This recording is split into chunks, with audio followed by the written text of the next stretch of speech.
Das Wort hat jetzt Frau Le Pen.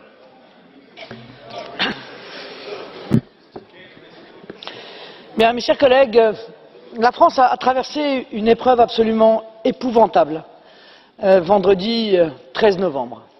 Je pense que le premier respect à avoir à l'égard des victimes consiste à nommer ce qui les a assassinés. Or, pas plus que dans la bouche de nos dirigeants français, pas plus que dans l'ensemble des interventions que j'ai entendues ce matin, je n'ai entendu nommer l'assassin. L'assassin, ça n'est pas le terrorisme. Le terrorisme, c'est l'arme qui est dans la main de l'assassin. L'assassin, c'est l'idéologie qui porte et au nom de laquelle le terrorisme tue. C'est le fondamentalisme islamiste. Et vous devez le dire, car si vous ne le dites pas, si vous n'êtes pas capable de nommer l'ennemi, alors, évidemment, vous ne pourrez pas le combattre. Mais peut-être que ça gêne certains d'entre vous de le nommer. Parce que le nommer, ça oblige à remettre en question un certain nombre d'amitiés internationales.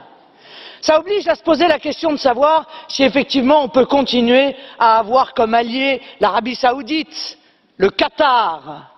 Ça oblige à se poser la question de l'ambiguïté de la Turquie à l'égard du fondamentalisme islamiste. Ça oblige à se regarder en face et à se dire que oui, l'ensemble des accords internationaux que nous avons passés, des alliances internationales que nous avons passées, nous poussent en réalité à être aujourd'hui objectivement les alliés du fondamentalisme islamiste plutôt que d'en être les ennemis.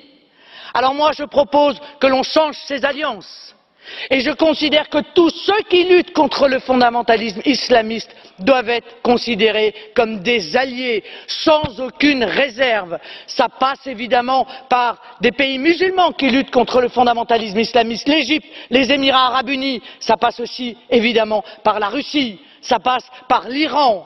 Alors, dans le cadre de cette grande coalition, nous pourrons envisager d'être efficaces contre le fondamentalisme islamiste.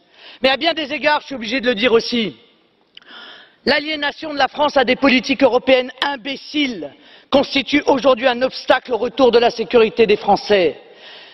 Au premier rang de ces politiques imbéciles, il y a la question de l'immigration massive, qui est ancienne, qui est le terreau du communautarisme et la réponse aux questions que vous vous posez. Mais pourquoi y a-t-il des terroristes qui sont nés sur nos territoires de l'Europe? Eh bien pour ça. Parce que l'immigration massive a entraîné du communautarisme et que le communautarisme est le terreau dans lequel le fondamentalisme islamiste vient chercher et vient recruter ses futurs soldats. La Commission européenne annonce qu'il y aura 3 millions de migrants qui arriveront dans l'Union européenne l'année prochaine.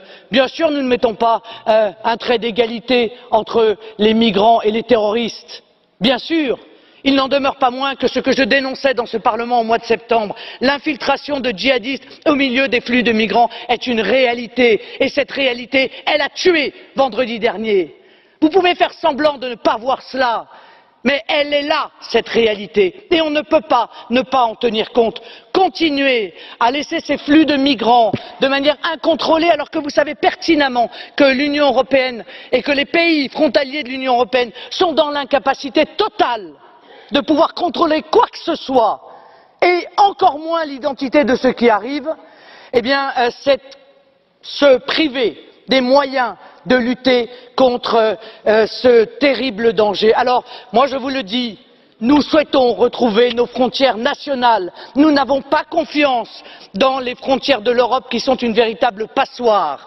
Aujourd'hui, les frontières françaises sont à nouveau contrôlées de manière temporaire. Eh bien, nous ferons tout ce qui est en notre pouvoir pour qu'elles soient contrôlées de manière absolument définitive. Vous nous parlez de contrôle, de renseignement, mais quel contrôle? Les passeports qui sont détenus par les terroristes, ce ne sont pas des faux passeports, ce sont des vrais passeports délivrés par l'État islamique dans les administrations dont ils ont pris le contrôle en Syrie. Ça aussi, c'est une réalité qu'il faut regarder en face. De la même manière, vous nous avez imposé l'austérité. Cette austérité, elle nous a obligés à nous désarmer. C'est à cause de l'austérité que l'Union européenne a imposée au pays que nous avons moins de militaires, que nous avons moins de policiers, que nous avons moins de gendarmes, que nous avons moins de douaniers. Nous ne voulons plus de votre politique d'austérité. Nous ne voulons plus que ce soit vous qui décidiez quelle est la priorité dans notre budget. Nous voulons là encore retrouver notre souveraineté budgétaire pour décider qu'il est plus utile pour nous aujourd'hui d'accorder une priorité budgétaire à la sécurité de notre territoire. C'est nous qui voulons décider de cela. Depuis le 13 novembre, l'état d'esprit des Français a changé.